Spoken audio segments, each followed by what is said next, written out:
So a couple of weeks ago, I made a video going over Russell Adler, specifically discussing whether or not he was the mole. Now, if you have no idea what I'm talking about, Black Ops 6 is right around the corner. We're a few months away from it. We're going to get some reveals in August.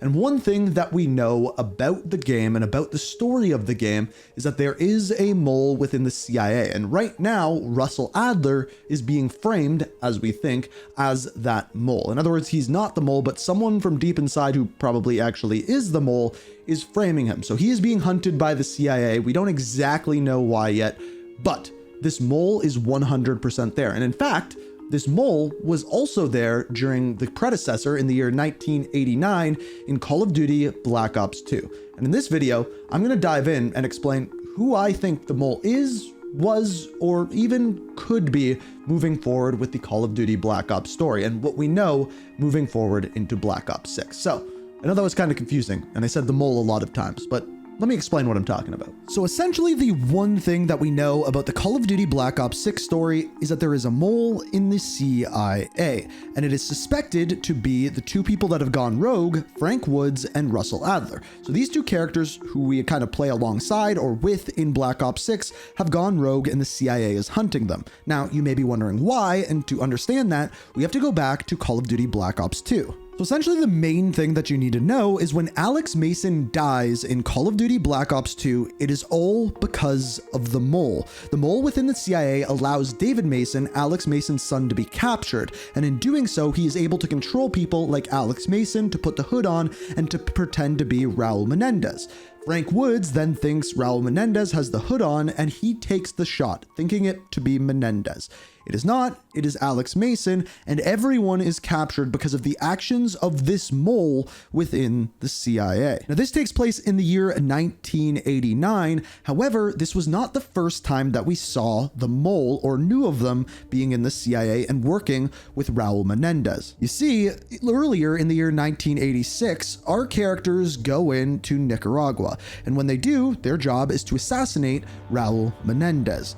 All right, all is good, but as we make our way through the compound, we actually end up finding a file. This is a CIA file given to Raul Menendez from that mole within the CIA. So we already know that this mole was working with Raul Menendez much before the year 1989. The question is, who is this mole and why are they working with Raul Menendez? Well, again, this wasn't the first time that we heard of someone working for Raul Menendez being inside the CIA. In Afghanistan in the year 1986, we hear Lev Kravchenko say this. Also, pay really close attention to the reaction of Jason Hudson. Buddy Rahman tells me you're doing business with a Nicaraguan named Raul Menendez. What do you do for him?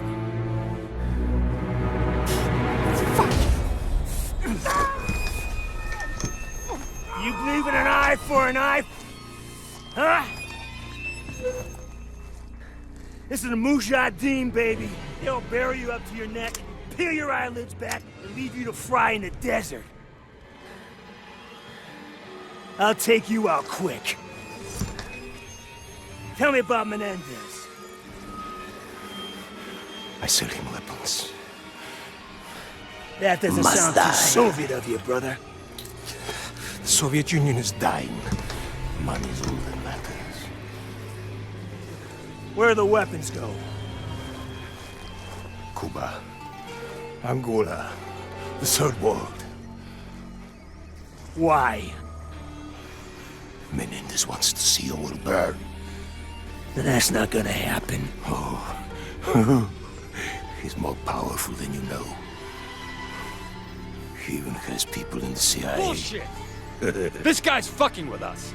So immediately, Jason Hudson steps in and denies the allegations of a mole within the CIA. But what's weirder is as the characters turn on us, our characters Frank Woods and Alex Mason end up getting strangled and taken to the ground where they're later taken out to the desert. All the while, Jason Hudson is just kind of standing there in the background, never strangled, never taken down, and never even touched by the bad guys, which is very, very odd. Now, taking this a step further, when we go back to that Nicaragua mission where we go in to kill Raul Menendez, there's a couple weird things aside from finding the CIA file as well. The first of which is the first time Frank Woods sees Raul Menendez running into the bar and off into the distance, he goes to chase after him, only to be stopped once again by Jason Hudson. Frank! You need to get your shit together now. It's not! This isn't the way. We're on mission. He's headed to the house. We'll get him, but we do it as a team. Now, the weirdness doesn't end there, because later on in the mission, we once again end up catching up with Raul Menendez. Frank Woods loses it when he sees him and throws a grenade into the bedroom. Now, this grenade kills Raul Menendez's sister, Josefina, but at this point, we also think that this grenade killed Raul Menendez. Why? Well, because Jason Hudson told us so. Frank, you okay? Get him out of here. What happened, Hudson? Where's Menendez? That's him, in a body bag. From this point on, today never happened. Now, to me, this is the nail in the coffin. Essentially what happened here is Jason Hudson puts Raul Menendez into a body bag, or at least disguises another body as Raul Menendez, and lies to Frank Woods and Alex Mason, stating that it is Raul Menendez. Now, the question is, why would he do this? Now, the next time we run into Raul Menendez, we didn't even know he was alive, but that would be in the Panama invasion.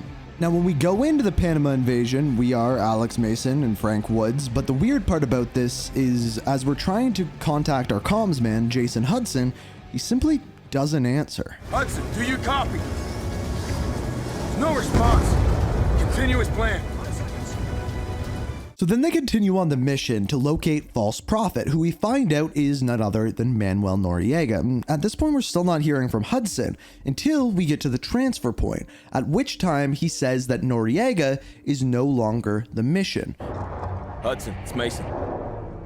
Go ahead, Mason. False Prophet secure. Moving to extract. No, negative. Stand by for new tasking.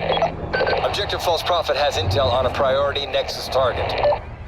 Escort him as PC to alternate location for prisoner exchange. More to follow. Precious cargo, my ass. Nexus target? Who's more important than this asshole? I don't like it either, but let's just get this done. We're burning too much time. Even if there's people in the CIA. Fucking Kravchenko. Remember what he said in Afghanistan? What about the CIA memo in Menendez's compound? There's something else going on here, Wood. The mission was snatch and grab. The fucking Hudson gets on the radio. Says that Noriega is not the mission. He's a handoff. He's a prisoner swap. And right fucking then I should have known. Right then and there. I should have known right then and there. Like, what the fuck is wrong with me? So clearly, something was going on with Hudson. He's giving our characters, in other words, specifically Frank Woods, false information about Raul Menendez being captured, and tells him to take the shot, to shoot him in the head. And of course, as we know and as we find out, the person in the hood is not Raul Menendez. It's his best friend and fellow soldier, Alex Mason.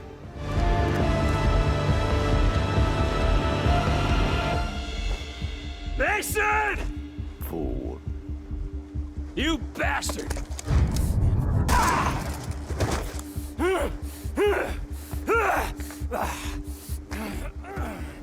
Menendez! Now from here, our characters are captured. David Mason has been captured, and that is why Jason Hudson was giving Woods the instructions to shoot Alex Mason, because Raul Menendez did this in a way where he had leverage and used David Mason as leverage to get all of this to happen.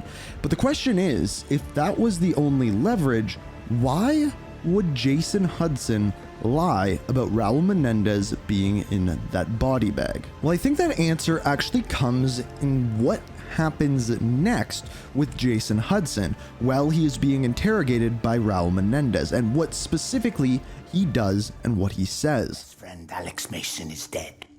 By your own hand. Do you understand why? He was gonna kill David.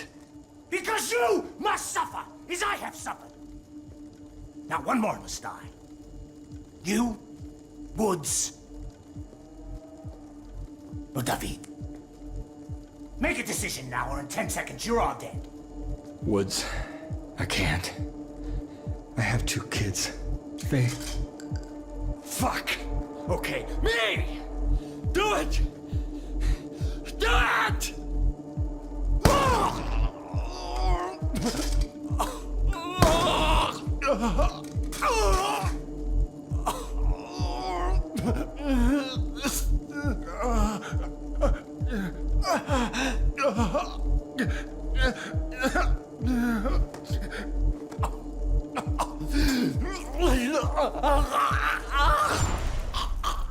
Now here is the crux. Here is the thing of this that doesn't make any sense. Let's say, based off of all of this evidence, Jason Hudson is the mole. It's what makes the most sense.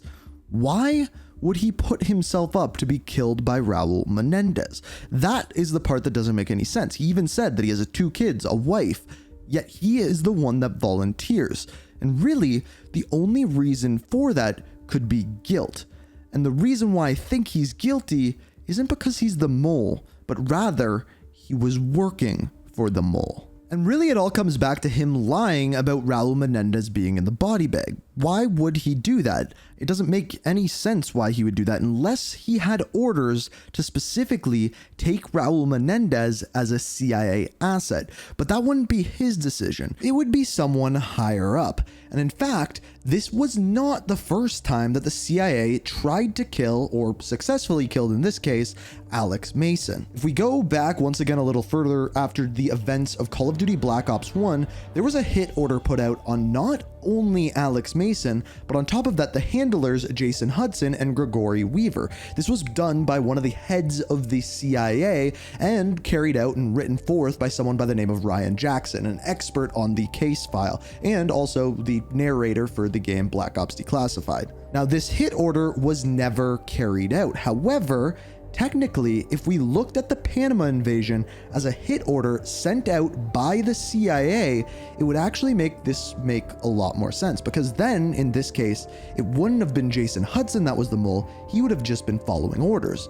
But following orders from who? Well, our best current guess at this would be someone by the name of Daniel Livingstone. He is the person that has put out the capture order for not only Russell Adler, but also Frank Woods. And on top of that, he is the director for the CIA, the highest position possible. So it looks like he might be looking a little sketchy. But the question from here is, if it's Daniel Livingstone and he's the director of the CIA, why would he want to be working with Raul Menendez? And what if I told you that that answer is actually going to be the entire plot for Call of Duty Black Ops 6? Now, I am saying this when Raul Menendez has not even been announced to be in Call of Duty Black Ops 6. But I think it's almost guaranteed that it is. And what if I told you there was a lot of evidence to actually support this? Some that I have never heard anyone talk about on YouTube. So if you'd like to see a future video on Raul Menendez being in Black Ops 6 and the information that I've found on that, be sure to hit that like button. The more likes this video gets, the more likely I am to do that video. If you like this video about who the mole is, be sure to subscribe, turn notifications on, all of that kind of jazz. And as always, thank you so much for watching. And until next time, peace. We are reaching for the stars.